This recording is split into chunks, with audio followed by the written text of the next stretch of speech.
Welcome to New York's #2 sports show. The Giants lose again to the Dallas Cowboys on Primetime. The Cowboys defeat the Giants 20-15. Giants drop to 1-3. This was kind of a game that I feel like we've seen in previous years. The offense is not able to score a touchdown. They settle for 5 field goals. Defense did a pretty good job all in all. I mean, one big play by CeeDee Lamb on sort of a busted sort of coverage by Deonte Banks and Tyler Nubin as well. And yeah, I mean, Dak Prescott did what he had to do. And Daniel Jones, played a solid game for him. I mean, the real concern is just that inability to convert on deep passes. I believe now 2 for 14 on passes of 20 yards or more. And if you don't have that explosion in the offense, it's going to be hard to win games in this day and age in the NFL. You need that. So it was close game. It wasn't like they got killed or anything. But, looking to kind of build off momentum from the win against the Cleveland Browns, that didn't happen. And it's not really all that surprising. I mean, Dallas coming off of 2 really tough losses at home where they got beaten pretty good against the Saints and the Ravens. And Dallas is able to get it done. And so the Giants struggles against the Cowboys and Eagles in division, their 2 biggest rivals, continues. And Dak Prescott is, 13 wins in a row for Dak Prescott versus the Giants. Daniel Jones has not beaten the Cowboys since he beat Andy Dalton in that last game of the 2020 season. So this is a very one-sided, a one-sided rivalry in the last 7-8 years. 2016, the Giants beat the Cowboys twice, even though Dallas won the division. And the Giants had successes in years, in the Eli era, where it certainly wasn't a lopsided situation. Dallas was probably the better regular season team for the most part, but of course the Giants with the 2 Super Bowls. But yeah, I don't think this is a particularly good Dallas team. They have some really good individual players, but like as far as the NFC East, it's kind of, it could really, I mean, I guess I would say the Eagles are probably the front runner, but like you can't feel great about that either. And, the Commanders have kind of been like an early surprise. So looking back, some of the Giants' losses don't look as bad as they originally did, but also beating the Browns, I don't think we're going to look back at that as like, oh, wow, that was like actually a good win. So 1-3 is kind of where they do belong ultimately, right? They're not 0-4 bad, but they are 1-3 bad. So it's just disappointing. Then also Malik Nabers, who had another great game, 12 catches, 115 yards. He does leave the game due to a concussion at the end. And luckily he put up a post saying, that he's all good. And the good thing is, as far as Nabers' ability to play next week, he has the extra few days with this being a Thursday night game. So 10 days from now at Seattle, would like to think that Nabers will clear concussion protocol. I don't know if he would have, honestly, if it hadn't been for that. He did take a pretty, we'll talk about the play, but, it didn't look great, but hopefully, in the long run, he should be all right. And so Nabers is getting a bright spot. But one of the things that I should have mentioned by now that I haven't, the Giants' inability to run the ball was just brutal. 26 yards on the ground, 24 carries for 26 yards for the Giants. Devin Singletary, 14 for 24 against a Cowboy rush defense that was absolutely putrid coming into this. So from one extreme to the other is completely unacceptable. And a Giants team that was running the ball with decent ability, like the first 3 games, it wasn't great by any means, but they were able to do enough to the point where you figure, okay, maybe they won't go gangbusters. Maybe they won't go crazy. But, they'll do what they have to do, chip away. That did not happen at all. And so it forced the Giants to really have to throw the ball. And just so many, I can't tell you how many third down throws short of the sticks. And mostly to Wan'Dale Robinson. So Wan'Dale Robinson, 11 catches, 71 yards, 14 targets. So it was all Malik Nabers and Wan'Dale Robinson. But for Wan'Dale, some drops along the way, some pretty costly ones, I might add. And for him too, it's like, yeah, there were some plays that he made that enabled the Giants to get a first down, but too many times, just not enough. Too many times, 3rd and 7, 3rd and 8, and they're throwing, 4 or 5 yard passes to Robinson, it's just not going to do the job. Um, and a few situations where I wish the Giants were more aggressive, specifically a 4th and goal at the 3. I wish the Giants had maybe just given it a shot to maybe get a touchdown there. Instead, they settled for the 3 points. Greg Joseph makes all 5 field goals. So Joseph, who struggled against Cleveland with the missed field goal, he gets all 5 here. And the Giants were 0 for 2 in terms of converting touchdowns in the red zone, but really they weren't even particularly close. It wasn't as if, there was that one situation that I mentioned there where they got to the 3, but really the Giants never really threatened to actually score a touchdown, even though they only punted, I think once. Yeah, only one punt by Jamie Gillen. So the Giants, they were moving the ball somewhat consistently, but they were unable to really come close to punching it in to the end zone. Some individual stats: Daniel Jones, 29 for 40, 281 yards, and 1 interception. And that 1 interception was essentially a Hail Mary at the end of the game, a last-ditch effort. So the good news is, with Jones not turning the ball over, but you wish that there was a little bit more explosiveness to this offense, which, quite frankly, the offensive line's done a great job in pass protection. Really, really good. Now, the run game, that's a different story. But Jones has time to throw, and you do have weapons. Explosive ones. You really do. That's the big word. Malik Nabers, Darius Slayton, Jalen Hyatt. These are players that can make plays down the field, and yet it's just not happening. Jones has been very inaccurate for a player that earlier in his career was not a bad deep ball thrower. And that's just not, I don't know what it is. I'm not sure if it's the neck. I don't know the reason, but he's been very off. And so that's the biggest negative on Jones. And it's a big one. Other than that, look, he's been doing a nice job of kind of, again, helping the Giants kind of methodically move the ball, but you have to almost be perfect in those situations. Any little mistake, and it's going to cost you. So the few drops the Giants did have were costly. Wandale with a few. Darius Slayton had a pretty big one as well. So there was that.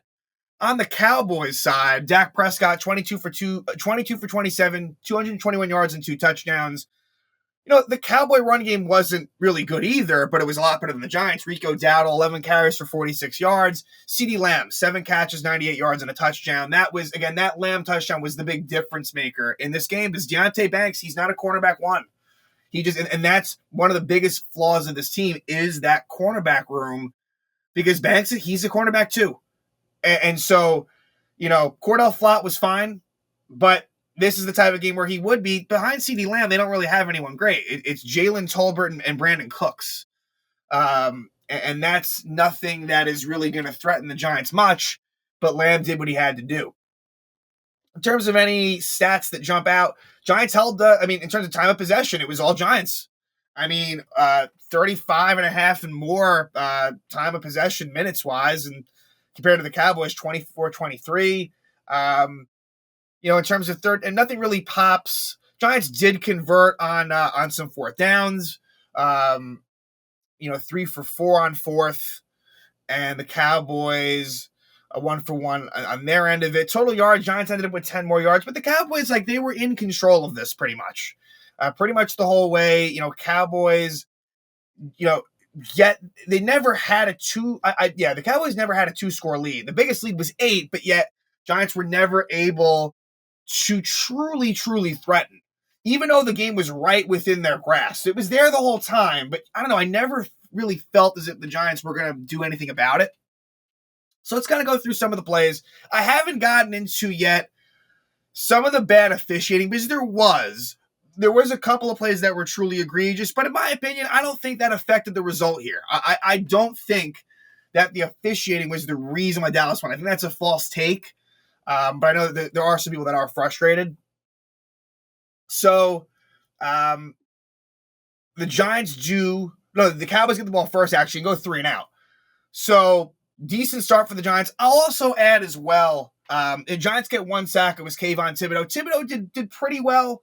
He faced a rookie left tackle.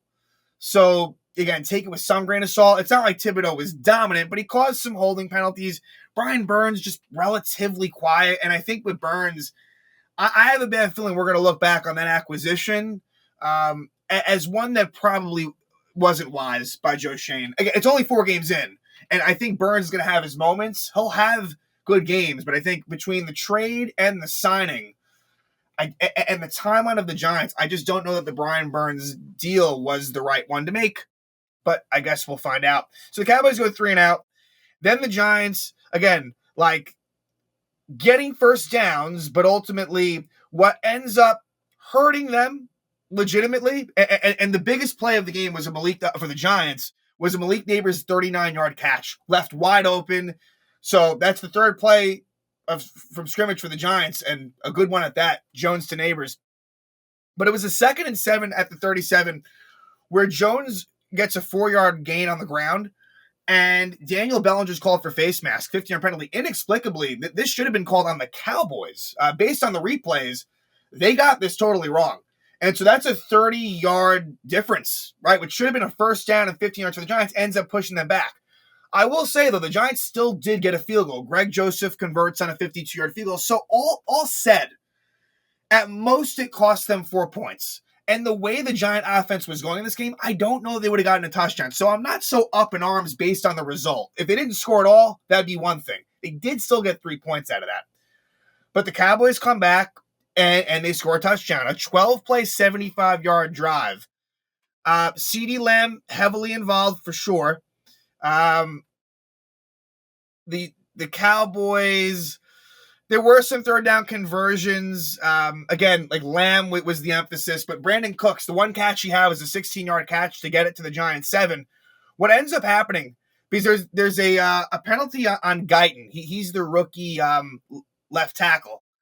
That makes it 2nd and goal to 15. And what happens is it's a Dak Prescott screen to Rico Dowdle, the running back, for a 15-yard touchdown. Now, on the play, they threw a flag that originally, and they picked it up. It would have been an illegal man downfield penalty, but they picked it up. But what it did look like the Cowboys held on that. So I understand. I don't know if anyone would have made a big deal about it if it hadn't been for the illegal man downfield flags, because when it happened, everyone thought, okay, this is coming back. And that didn't happen. So that was, again, I understand the frustration there on those first 2 drives, right? But the penalty disparity was very, very drastic, where the Cowboys took at least like 11 penalties, like way more penalties on the Cowboys. So, you kind of look at it both ways, but context is obviously important. So for the Giants, they are able to get a field goal drive of their own. Again, that's kind of the theme here, and that's just not ways to win, except if you're the Commanders against the Giants in week 2 with their 7 field goals. Also, I want to say, too, Drew Phillips and Adoree Jackson were out with calf injuries. Last episode, I should have mentioned Drew Phillips. I wasn't aware of the Adoree Jackson injury. I think I brought up the fact that Jackson, I was surprised he didn't have more playing time. That explains it last week. But Drew Phillips, I was aware of that injury, and it slipped my mind. So they were out. And so Nick McLeod was back in. So it was McLeod on the inside in that slot corner with Flott and Banks on the outside. So we go from the first quarter to the second with the Giants at this point down by 4. And there was a conversion, a nice play by Wan'Dale Robinson, actually, on a 3rd and 9 at the Giant 35. It's Jones to Robinson for 11 yards. And almost all of these throws were short of the sticks and dependent on Wan'Dale to either just outrun the player or broken tackles. So kind of tough to depend on that, but that was what the offense was. And then Darius Slayton, who's had a really quiet season, does make a pretty big play, a 28-yard catch for Slayton to get it to the Dallas 26. But then an illegal shift in the Giants kind of slows things down. And then at the end of it, it ends up being a Greg Joseph 41-yard field goal to make it 7-6. And then the Cowboys have a touchdown. And this was there was a 4th down conversion, a 4th and 1, where the fullback is able to get a 6-yard run where Thibodeau almost got him, but didn't. And then the next play, 55-yard touchdown, Dak Prescott to CeeDee Lamb. Not great by Deonte Banks or Tyler Nubin, and what should not have been a 55-yard touchdown. At most, maybe a big gain ends up, Lamb takes it to the house. And so that makes it 14-6. But the Giants, on their field goal, ways, I guess, they do it again. They would respond with 3 points. You get a Malik Nabers 10-yard catch on a 3rd down to extend the drive. They went for it on 4th and 1 where Devin Singletary pushed, he ends up actually He actually made a nice play to get the 3 yards to the first down, where the guy was in the backfield, but he kind of shimmied him and got the first.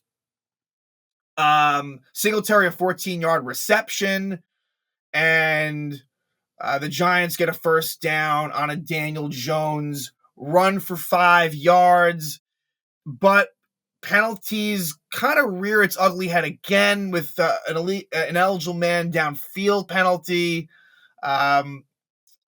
And Daniel Jones is sacked to end the drive. The Cowboys only had one sack themselves, so DeMarcus Lawrence with the sack, and the Giants settle for a 38-yard field goal by Greg Joseph. It's 14-9, and then the Cowboys, they would end up punting. So it's 14-9 at half, and the Giants start off with the ball in the second half, and they would get a field goal on an 11-play, 77-yard drive.